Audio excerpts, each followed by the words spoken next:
Hello my dear student, welcome to the social scholar.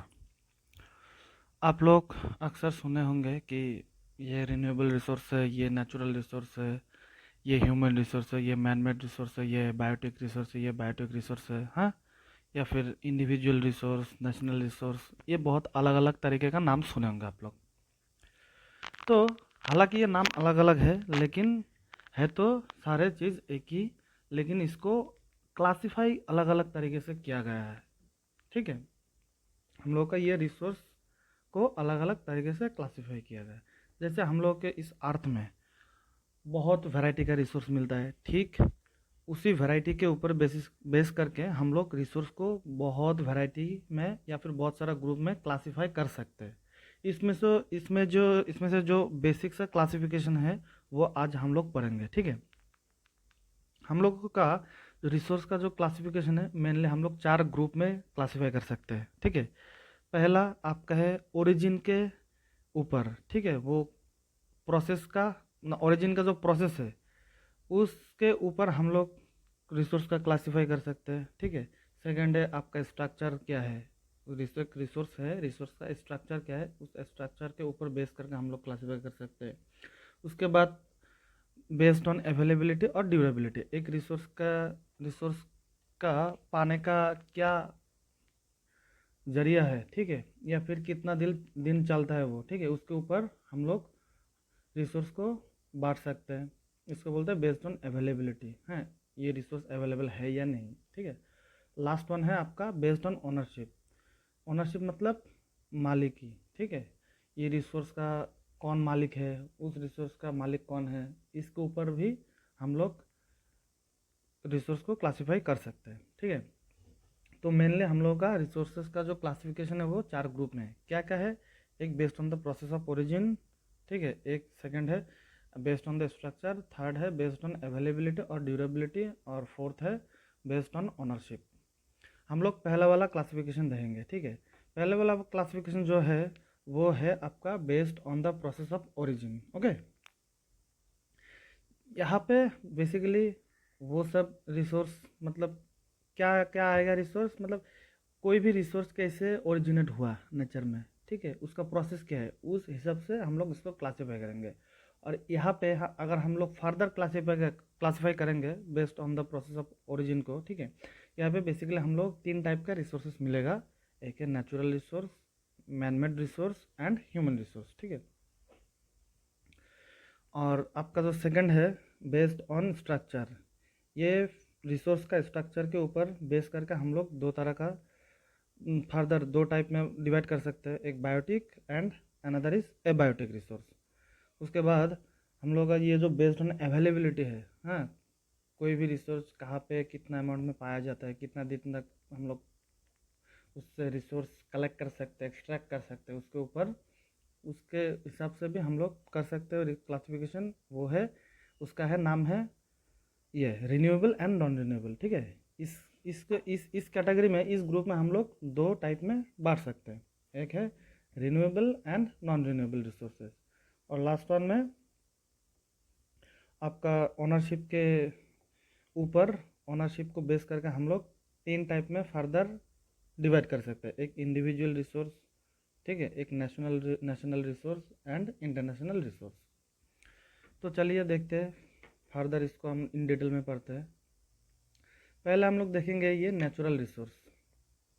ये natural resource क्या है, basically कोई भी रिसोर्स, जैसे कि हम लोग का सनशाइन है, एयर है, वाटर है, plant, soil, animals, minerals, reverse, जितना भी चीज़ है, ये सारे के सारे चीज़ क्या है, नेचर में अपना प्रोड्यूस हुआ, नेचर में क्रिएट हुआ और नेचर में फॉर्म हुआ। ये फॉर्म होने के बाद ये नेचर में ही डिस्ट्रीब्यूट होके रह रहा है। ठीक है, अर्थ के ऊपर ये इवनली और अनइवनली डिस्ट्रीब्यूट है। ठीक है, तो इसको हम लोग बोलेंगे नेचुरल रिसोर्स। इन सिंपल, जो कोई भी रिसोर्स जो कि हम लोग नेचर से कलेक्ट करते हैं उसको बोलते हैं हम लोग नेचुरल रिसोर्सेज। इसमें क्या क्या आएगा, वही जो एयर, वाटर, सॉइल, प्लांट्स, वही सब हम लोग नेक्स्ट पढ़ेंगे। नेक्स्ट देखेंगे मैनमेड। ठीक है, अभी ये मैनमेड क्या है, जितना भी रिसोर्स हम लोगों को मिल रहा है नेचर से, सारे के सारे यूजेबल फॉर्म में नहीं होता है। ठीक है, कुछ कुछ चीज़ों को हम लोगों को यूज़ करने के लिए उसको थोड़ा हम लोगों को मॉडिफाई करना पड़ता है। ठीक है, और जैसे कि एग्जांपल, हम लोग जो कपड़ा बनाते हैं, क्लोथ, क्लोथ कहाँ से आता है? कॉटन से आता है ना। आपका ये पेपर कहाँ से आता है? बैम्बू से आता है, या फिर ट्री से आता है। या फिर आपका जो जितना भी पेंट्स है, नेपथेलिन है, सिंथेटिक क्लॉथ है, केमिकल फर्टिलाइजर है, इंसेक्टिसाइड, सोप, प्लास्टिक, ये सारे के सारे क्या है? उसके बाद सिंथेटिक रबर, ये सारे के सारे का क्या रॉ मटेरियल क्या नेचर से मिलता है हम लोग को, लेकिन उसको हम लोग को मॉडिफाई करना पड़ता है। और वो जो मॉडिफाई करते हैं इसमें क्या लगता है? ह्यूमन इफर्ट लगता है। ह्यूमन का इफर्ट के वजह से ये सारे चीज़ यूजेबल फॉर्म में बन जाता है, और इसी को हम लोग क्या बोलते हैं? Man made resources. ओके, और एक रिसोर्स है यहाँ पे ह्यूमन रिसोर्स। ये जो ऊपर का जितने भी सारे मैन मेड रिसोर्स है, ये सारे के रिसोर्स को मैन मेड रिसोर्स बनाने के लिए हम लोग को क्या चाहिए? हम लोग को चाहिए नॉलेज, स्किल, टेक्नोलॉजी, है ना। और उसके साथ साथ क्या चाहिए हम लोग को? डिज़ायर, इच्छा भी रहना पड़ेगा हम लोगों को। ठीक है, तभी वो जाके हम लोगों को रिसोर्स में कन्वर्ट कर पाएंगे। ठीक है, ये जितना भी सारे चीज़ है, जितना चीज़ ज़रूरी है एक नॉन यूजेबल रिसोर्स को यूजेबल फॉर्म में लाने के लिए, ये पूरा का चीज़ क्या है? ये ह्यूमन में रहता है। जैसे कि आपका ये skill, education, technology and desire, तो ये सब क्या ह्यूमन में रहता है, और उसी वजह से ह्यूमन को क्या बोला जाता है? ह्यूमन रिसोर्स बोला जाता है। ओके, नेक्स्ट में अभी हम लोग देखेंगे जो बेस्ड ऑन स्ट्रक्चर। ठीक है, स्ट्रक्चर के ऊपर बेस करके जो हम लोग का क्लासिफाई फर्दर डिवीजन है रिसोर्स का, वो था एक बायोटिक एंड एबायोटिक रिसोर्स। अभी देखेंगे ये बायोटिक रिसोर्स क्या है। एक्चुअली ये जो रिसोर्स है ये फिजिकल स्ट्रक्चर या फिर कंपोजिशन के ऊपर बेस करके ये दो टाइप में बांटा गया है रिसोर्स को। पहला है बायोटिक एंड एबायोटिक। बायोटिक चीज़ क्या है? कोई भी रिसोर्स, ठीक है, जिसका अंदर प्राण है, लाइफ है, उसको हम लोग बोलेंगे बायोटिक रिसोर्स। और कोई भी रिसोर्स जिसके अंदर कोई प्राण नहीं है, it is without life, that is called abiotic resource. तो बायोटिक रिसोर्स में क्या क्या आएगा? बायोटिक रिसोर्स में आपका आएगा प्लांट्स, एनिमल्स, फिशेस, क्रॉप्स, है ना। ये सारे के सारे चीज़ में क्या है? लाइफ है। ठीक है, ये सब बायोटिक रिसोर्स में आएगा। अभी एबायोटिक रिसोर्स में क्या क्या आएगा? जैसे एबायोटिक रिसोर्स में कौन सा चीज़ में प्राण नहीं है, लाइफ नहीं है? Soil, rock, water, air, minerals, coals etcetera, है ना। ये सारे के सारे चीज़ में एबायोटिक, मतलब सारे के सारे चीज़ क्या एबायोटिक रिसोर्स है, क्योंकि इसमें प्राण नहीं रहता।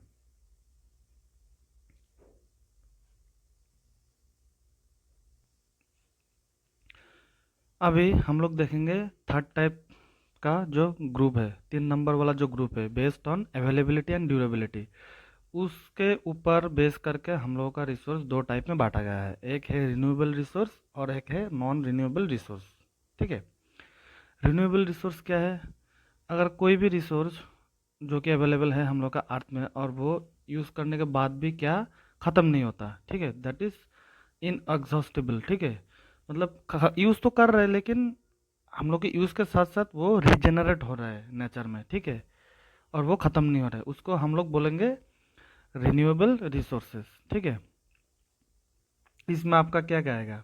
Sunshine, air, water, plants, animals, human beings, crops etcetera. ठीक है, ये सब, ये जितना भी सारे चीज़ है, सनशाइन मतलब सन रे, सूरज का रश्मि, आप कितना भी यूज़ कर लो ख़त्म नहीं होगा। एयर आप कितना भी यूज़ कर लो ख़त्म नहीं होगा। वाटर भी कितना भी यूज़ कर लो, मन चाहे यूज़ कर लो, ख़त्म नहीं होगा। तो इसीलिए इसको क्या बोलता है? ये सबको रिन्यूएबल रिसोर्स। और एक है नॉन रिन्यूएबल रिसोर्स। ये नॉन रिन्यूएबल रिसोर्स क्या है? हम लोग का कुछ रिसोर्स है जो कि कुछ दिन या फिर कुछ समय हम लोग वो यूज़ करने के बाद वो ख़त्म हो जाता है, यानी कि वो लिमिटेड फॉर्म में रहता है। ठीक है, लिमिटेड अमाउंट में रहता है वो सब रिसोर्सेज, उसको हम लोग क्या बोलेंगे? नॉन रिन्यूएबल रिसोर्सेज, क्योंकि ये आफ्टर सम टाइम यूज़ करने के बाद ये ख़त्म हो जाता है और रिचार्ज नहीं होता या फिर रिजेनरेट नहीं होता। जैसे कि आपका कोल मतलब कोयला, मिनरल ऑयल, मिनरल्स, जैसे कि आपका मिनरल्स में कॉपर आएगा, गोल्ड आएगा, लाइमस्टोन, आयरन, सिल्वर एक्सेट्रा। आपका ये नेचुरल गैस, ये सब क्या है, नॉन रिन्यूएबल रिसोर्सेस है। ये था आपका based on the availability and durability. अभी लास्ट वन देखेंगे, लास्ट जो ग्रुप है, फोर्थ ग्रुप, उसमें क्या है, वो बेस्ड ऑन ओनरशिप।